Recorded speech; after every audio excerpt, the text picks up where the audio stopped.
Initiating moisture.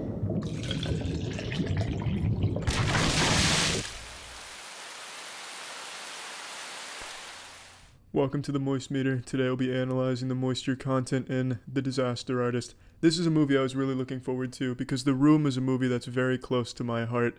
It's a movie that I think about every time I fart. It is a beautiful masterpiece of a movie. Now, those of you who've followed me for a while know I have a very strong passion for bad media, bad video games, bad movies, bad music. I love it and I seek it out and I always have. So I saw The Room around 2009, 2010, somewhere in that ballpark, and fell in love. Absolutely fell in love with it. And by extension, I fell in love with Tommy, that beautiful enigma, that cosmic anomaly that is Tommy Wiseau. I even watched his Let's Plays he did on the Machinima YouTube channel. I don't know how many of you remember that. You may have read about it in history textbooks at some point, but it was probably before most of your times. He did this show called The Tommy Y Show where he played games and made like very short videos, kind of in the same vein as The Room except with aliens. It was great. I mean, the only question after watching the Tommy Y Show is, Tommy, why are you even doing this? And I don't have the answer, but I'm glad he did. He is a genius, an absolute fucking mad genius. Now let's get to the movie, The Disaster Artist.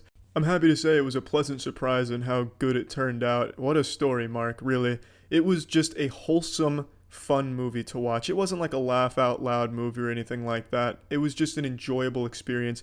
And it's one of the few movies I've gone to where the audience actually participated in the movie. They tossed out memes because, The Room has become this massive meme. I mean, I invested in The Room memes well before they caught on to the mainstream, kind of like see a coin in the cryptocurrency market. Mark your calendars. It's going to take off any day now. It's going to be reaching Bitcoin levels in months. Soon, see a coin will overthrow the USD. But enough of the cryptocurrency tangent. It was fun having the audience participate in the, oh, hi, Marks, you're tearing me apart, Lisa's, the big memes and shit.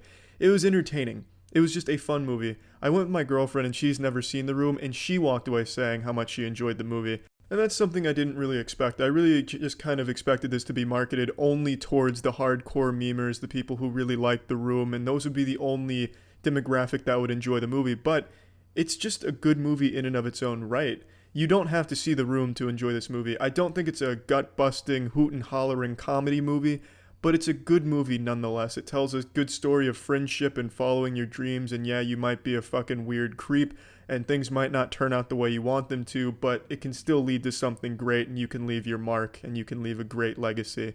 It was a surprisingly uplifting movie, and it had a massive cast of Hollywood juggernauts in the comedy world. Seth Rogen, Bryan Cranston's not really a comedy actor. Well, you know what? Maybe he wants to be. Bryan Cranston, here's a challenge for you if you're watching. Make me laugh, and then I'll decide if you have a future as a comedy actor.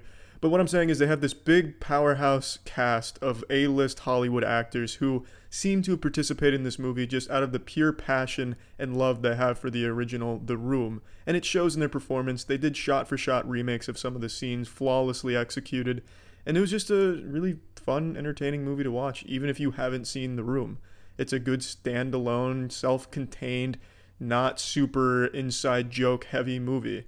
In fact, it's not really a joke-heavy movie either, I would argue. I don't think it's a great comedy movie, but it's just a good movie to see anyway.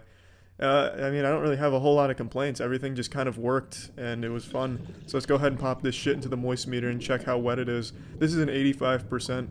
It was great acting, great story, uplifting, fun.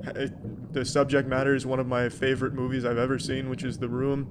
It was just a really good experience all around. If you've seen The Room, you've got to see this one, I would say. If you haven't seen The Room, you still might like this. So, that's it. So, yeah.